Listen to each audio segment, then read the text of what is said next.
마가복음 14장. 유월절과 무교절이 되기 이틀 전이었습니다.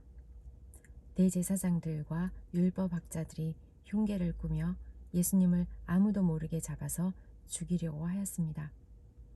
이들이 말했습니다. 명절 동안에는 안 돼. 사람들이 소동을 일으킬 수 있어. 예수님께서 베다니 마을에 있는 문둥병에 걸렸던 시몬의 집에서 음식을 드시고 계셨습니다. 한 여자가 매우 비싼 나드 향유 한 병을 가지고 왔습니다. 그리고 병을 열고 향유를 예수님의 머리에 부었습니다.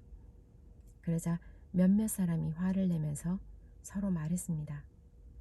어째서 향유를 낭비하는 거지?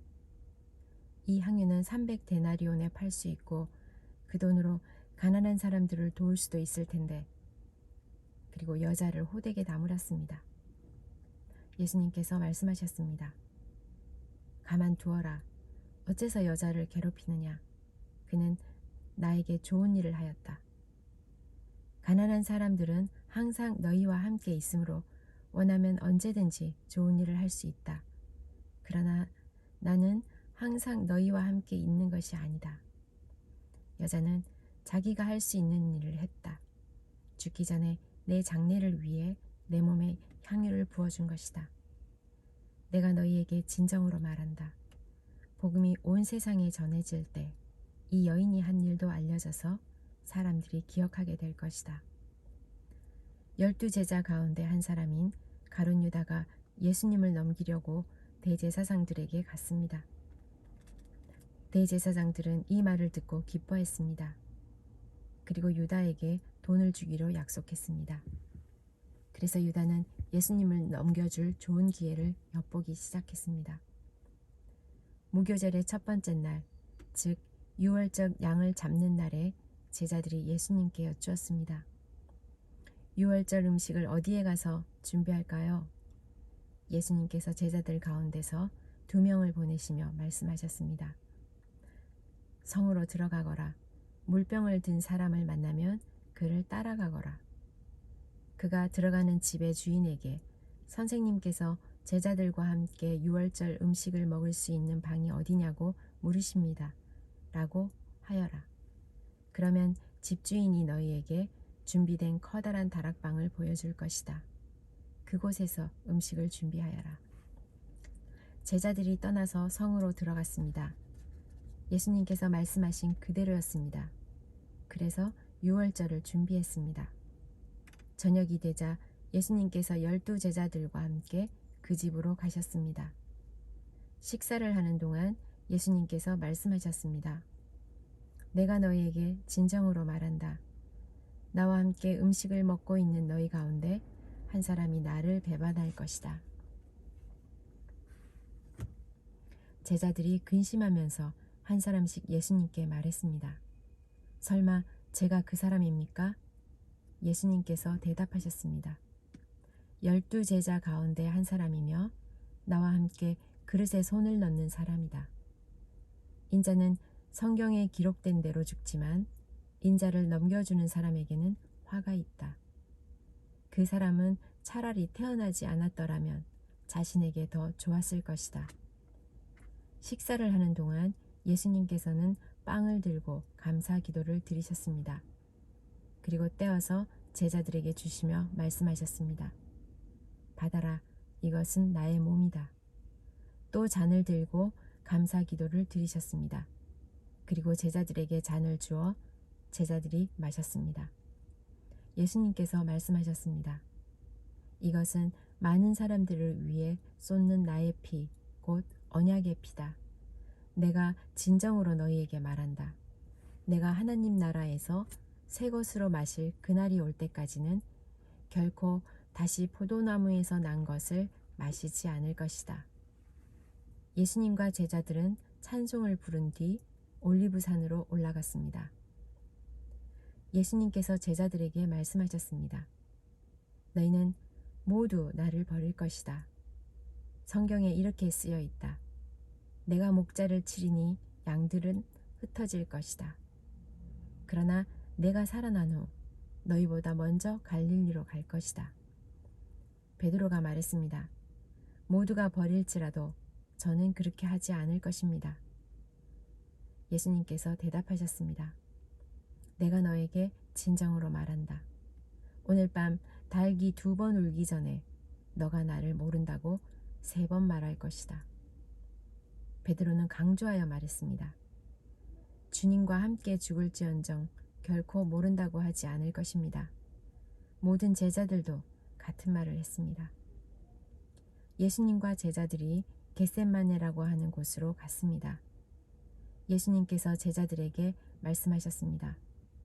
내가 기도하는 동안에 여기 앉아 있어라. 예수님께서는 베드로와 야고보 그리고 요한을 데리고 가셨습니다. 예수님께서는 매우 근심하며 괴로워하셨습니다. 예수님께서 말씀하셨습니다. 내 영혼이 심히 괴로워 죽을 지경이다. 여기서 머무르면서 깨어 있어라. 예수님께서 조금 더 가셔서 땅에 엎드리셨습니다. 그리고 할 수만 있다면 그때가 지나가 버리기를 기도하셨습니다. 예수님께서 기도하셨습니다. 아바 아버지, 아버지께서는 모든 것을 하실 수 있으시니 이 잔을 없애주십시오. 그러나 제 뜻대로 하지 마시고 아버지의 뜻대로 하십시오. 예수님께서 제자들에게 오셔서 자고 있는 것을 보시고 베드로에게 말씀하셨습니다. 시몬아, 자고 있느냐? 나와 함께 1시간도 깨어 있을 수 없더냐? 시험에 들지 않도록 깨어서 기도하여라. 영은 원하지만 몸이 연약하구나. 다시 예수님께서 제자들을 떠나서 같은 말씀으로 기도하셨습니다. 그리고 다시 제자들에게 오셔서 자고 있는 모습을 보셨습니다.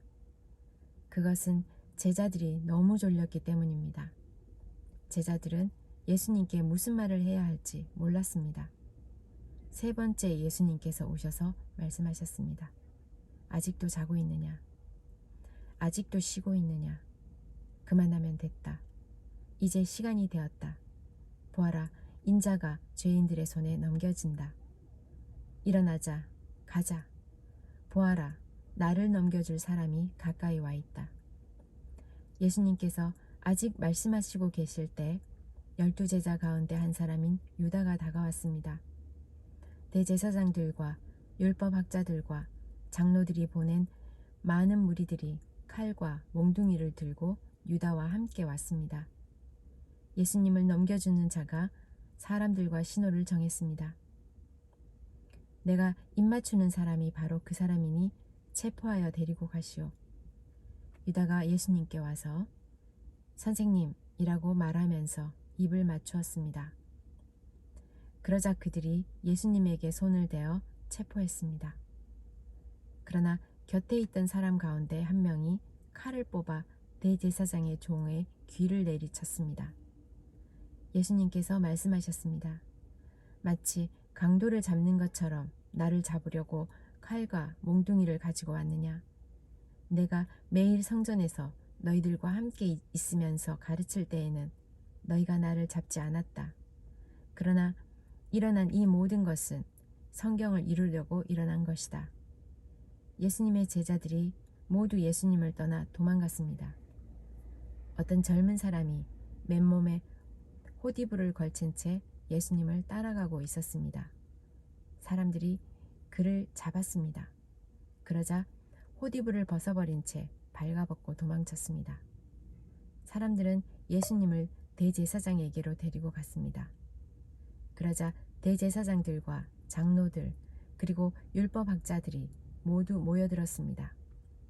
베드로가 멀찍이 예수님을 따라와서 대제사장의 공간마당으로 들어갔습니다. 거기서 불을 쬐면서 경비원들과 함께 앉아 있었습니다. 대제사장들과 모든 유대 의원들이 예수님을 죽이려고 고소할 증거를 찾으려 했습니다.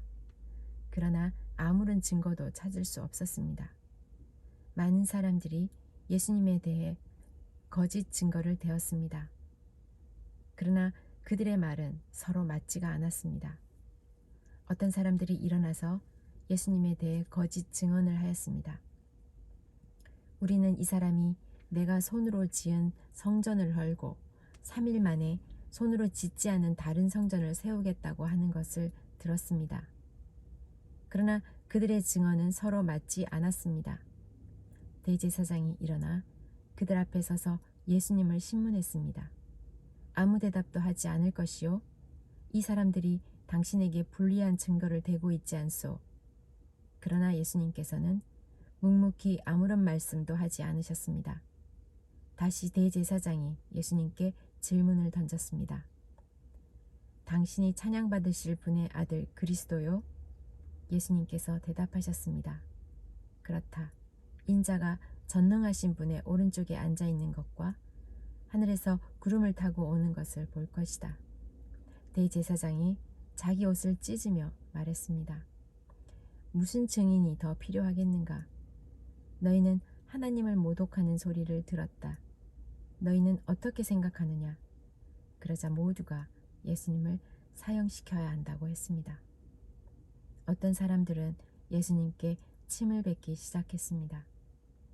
또 예수님의 눈을 가리고 주먹으로 때리면서 말했습니다. 예언자처럼 누가 너를 때리는지 맞춰보아라.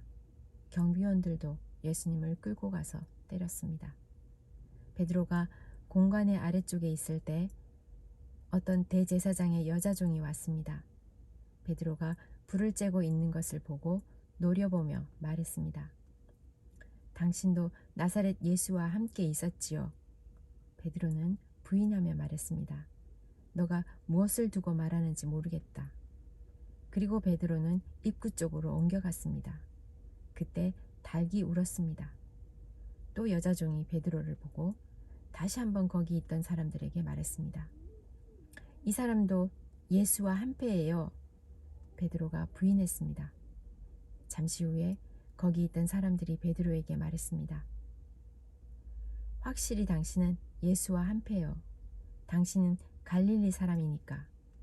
베드로는 저주하며 맹세하였습니다. 당신들이 말하는 사람이 누구인지 나는 모르오. 그러자 닭이 두 번째 울었습니다. 베드로는 예수님께서 자기에게 닭이 두 번 울기 전에 너가 나를 3번이나 모른다고 할 것이다 라고 한 말씀이 기억났습니다. 그래서 엎드려서 울었습니다.